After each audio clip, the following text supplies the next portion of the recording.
Welcome back. Now, it's often an unseen illness that experts are calling the silent pandemic. Those living with a mental illness are often in denial, not wanting to deal with the stigma that comes with. Even more burdening is grappling with mental stress in the public eye. Now, from the heights of career success to national and even global recognition, we speak to two high-profile Kenyans who share their mental health stories and their journeys to overcoming. Kiprop just needs to get his tactics right as they go to the line. The men's 1,500 metres final. From the glaring floodlights of international stadiums and roar of adoring crowds, three-time 1,500-meter world champion Asbel Kiprop knows a far quieter existence now. In 2018, his world would come crashing down after doping allegations surfaced, and he was banned from the track for 4 years. It's a worst experience, to have happen to any elite athlete, and it's been quite frustrating, especially mentally and psychologically, and also in the eyes of the public. And his frustrations played out in a media frenzy of reports, from infidelity to alcohol abuse. The heroic shine was fading from the world champion with every headline. He equates the last 4 years to being behind bars. Remember now, it's like that I am in prison, and I will finish the term, and I will, according to the rules of the IAAF or the athletics world, someone should come back. There is no we call life imprisonment. In terms of the sport. But not everything has been doom and gloom. So you also got a second chance at love this year. What was that experience like for you? Behind every successful man is a woman, and I'm lucky to have her. Having stood by my side when I was undergoing turbulence, when I'm undergoing challenges. She came and she agreed to engage me and became my life partner. It's given impetus to his mission to redeem himself and build on a legacy. So I know the 1,500 meters holds a very special place in your heart. Yes. Your father had done it. Of course, that was your specialty. How would you want to pass it on? Well, if I give you a little history about the 1,500 and the World Championships. Remember, I have done that. I've won 3 times World Championship. And the beginning of the World Championships in Helsinki in 1983, my father missed the team. I think he got number 4 somewhere there, and they selected the best 3. One interesting thing is that Kenya never win the 1,500 at the World Championships until when I came to win in 2011. Wow. And completed a hat-trick. Wow. So when you mention that event, it holds a special space in my career, as I think that it is my father's event, and I also wish to hand over the battle to my son, to my kids, and to have a generational event in my family. Asbel is determined to wipe the doping blemish off his record before hanging up his running shoes. At the moment, I am preparing to come back, and that's why I'm training. And that could be as soon as March next year. He is, however, still awaiting a response from Athletics Kenya on whether he will be able to represent Team Kenya in competitive sport once his ban has lapsed. However, one institution that has been an unexpected support to the athlete as he navigated the psychological pressure was the police service. The Inspector General of Police, because he came to my rescue when I was so exhausted and I was in trouble. I was intoxicated, and I think he did not come, my rescue because he helped me with counseling, with the police service, and also he became so close to myself. Asbel says such support helped him filter the noise that often comes with being in a high-profile position and managing a scandal of global proportions.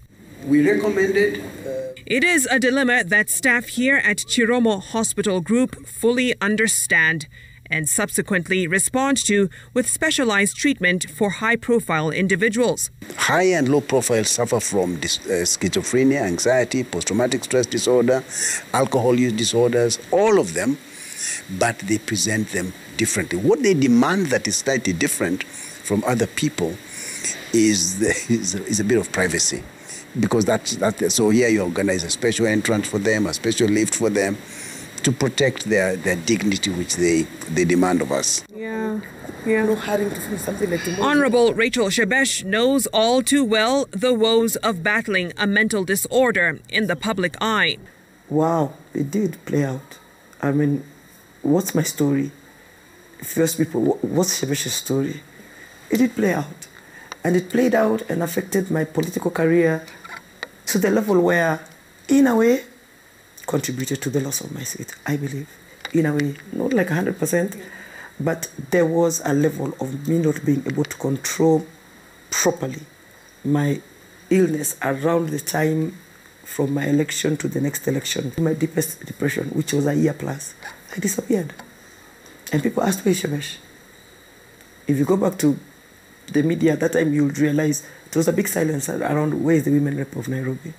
I was in depression for a year plus. And when I came out of it, and I came back, people said, I've just come back because it's elections. The former Nairobi women representative and now chief administrative secretary in the Ministry of Gender and Youth Affairs says it was a price that she had to pay as she came to terms with living with bipolar disorder.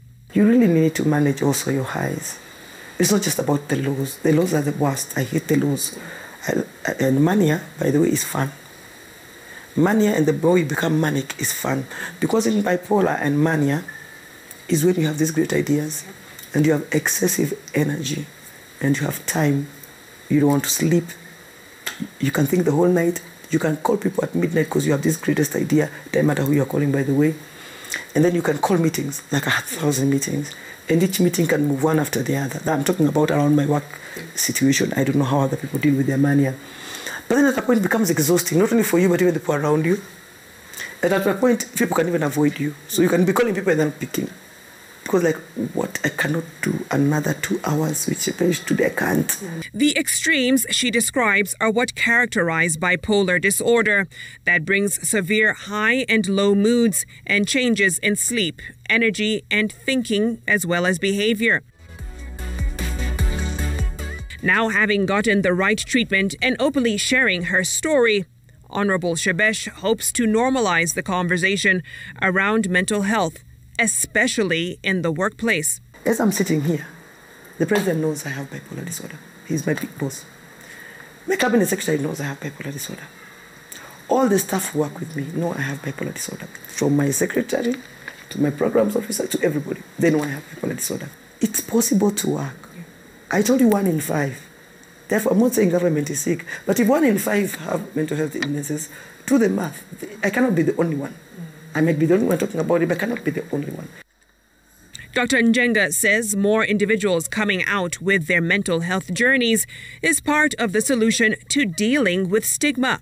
In Kenya, it is estimated that 1 in every 10 people suffered from a common mental disorder. The number increases to 1 in every 4 people among patients attending routine and outpatient services. Depression and anxiety disorders are the leading mental illnesses diagnosed, followed by substance use disorders. For this reason, Dr. Njenga insists a lot more needs to be done, especially in the area of treatment. We're doing minor repairs in Mathare for the time being to make it habitable. But government has given the hospital 200 acres in Ngong to relocate exactly as recommended by the task force. So one day in the future, I don't know what date that will be, Mathare Hospital will relocate to the new site so that people with mental health needs will be treated near a forest with all the birds singing and all the beauty attendant into that. In his 40 years of psychiatric practice, Dr. Njenga says this is the first time government has taken such a decisive step on mental health matters. We have had a constellation of a number of positive factors that have ensured that our future is bright. And I have no doubt in my mind that we have a bright future in mental health here in Kenya. First of all, much as we found quite a lot of stigma and stigmatization of mental disorders in our country, amongst young people, it's just not there. No, they'll come in their numbers and they will make demands on us. That is a segment that has really surprised me. It is evident the responsibility to destigmatize mental illness and normalize conversations around it now lies with that critical group of under 35s. The over 35 million strong demographic could very well turn the tide of mental health for the better.